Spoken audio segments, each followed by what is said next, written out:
Hello everyone, I am Khushbu Malhotra and today we are going to do the rest of the part of anxiety. So let's start with the subclasses of anxiety. First is generalized anxiety disorder. Now, generalized anxiety disorder is characterized by excessive, uncontrollable, and often irrational worry about everything, things not attached to any particular object. Now it's something कि जब हमें anxiety अगर feel हो रही है तो किसी एक पर्टिकुलर चीज के रिगार्डिंग होती है। जैसे अगर हमारा कोई इंटरव्यू है या फिर अगर कहीं पे हमें एक इंपॉर्टेंट डिसीजन लेना है तो हमें समझ नहीं आ रहा कि हमें कैसे उस चीज को आगे टैकल करना चाहिए। तो मतलब एक पर्टिकुलर ऑब्जेक्ट के रिगार्डिंग हो सकती है एनजाइटी, या फिर किसी सिचुएशन के रिगार्डिंग, या किसी सिचुएशन, इवेंट, ऑब्जेक्ट, इन सब के रिगार्डिंग होती है।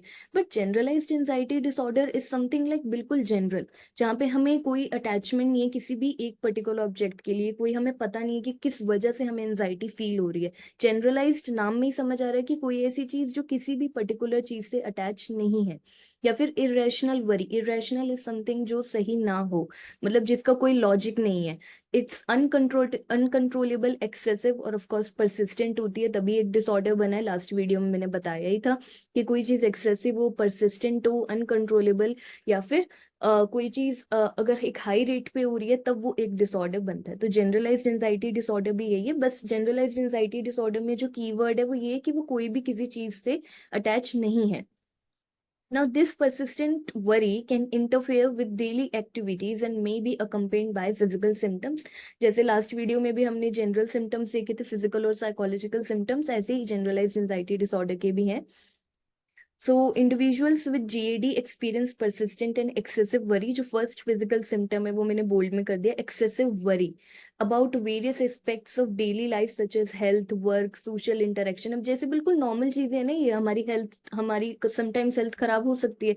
जैसे अगर हमें कॉमन कोल्ड हुआ है तो बिल्कुल नॉर्मल सी चीज है कि 1 वीक में कॉमन कोल्ड हो जाता है ठीक।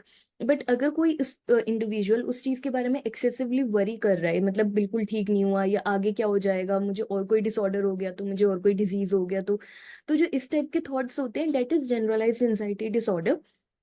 कि मतलब एक ही चीज, कोई जनरल चीज जो ज्यादा मैटर नहीं करनी चाहिए, स्टिल हम उस चीज के लिए बहुत ज्यादा एक्सेसिवली वरी कर रहे हैं, बहुत ज्यादा ओवर थिंक कर रहे हैं, सोच रहे हैं। ठीक है, कोई भी सोशल इंटरेक्शन हो सकती है, जैसे अगर हमें कहीं पार्टी में जाना है या फिर अगर हमें किसी कलीग को अटेंड करना है। ठीक है, सो रूटीन लाइफ सर्कमस्टांसेस होते हैं जो जनरल सर्कमस्टांसेस है। नाउ जो नेक्स्ट है वो है unable to relax, restless, visibly shaky and tense. ये अदर सिम्टम्स हैं कि वो बिल्कुल रिलैक्स नहीं हो सकते, मतलब there is a feeling of restlessness हर टाइम, उनकी बॉडी शेक करती है, या फिर विजिबली शेकिंग, मतलब दिख सकता है हमें कि यार वो जो भी इंडिविजुअल है वो मतलब सही से नहीं उसकी लाइफ चल रही है, वो कुछ ना कुछ तो एक्सपीरियंस कर रहा है inside.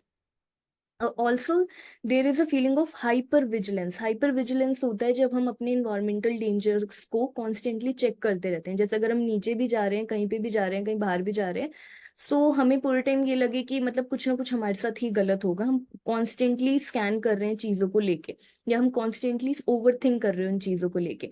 Also it's the worry about the future, future में क्या होगा, वही वाली बात होगी कि अगर हम, मुझे कोई और डिजीज तो नहीं हो गया कॉमन कोल्ड के साथ। तो वो जो एक्सेसिवली वरी होती है वो तो आएगी ही आएगी इसमें। ठीक है, सो ये हमारे सिम्टम्स हो गए। नेक्स्ट है panic disorder. Panic disorder is a type of anxiety disorder which is characterized by sudden and repeated episodes of intense fear और terror. It's like panic attacks होते हैं ना, हमने जनरली टर्म्स भी सुने हैं कि अटैक आ गया। अटैक इज समथिंग जो बहुत ज्यादा सडन है, क्विक है, जिसका हमें कोई रियलाइजेशन नहीं है कि कब वो चीज हो जाएगी।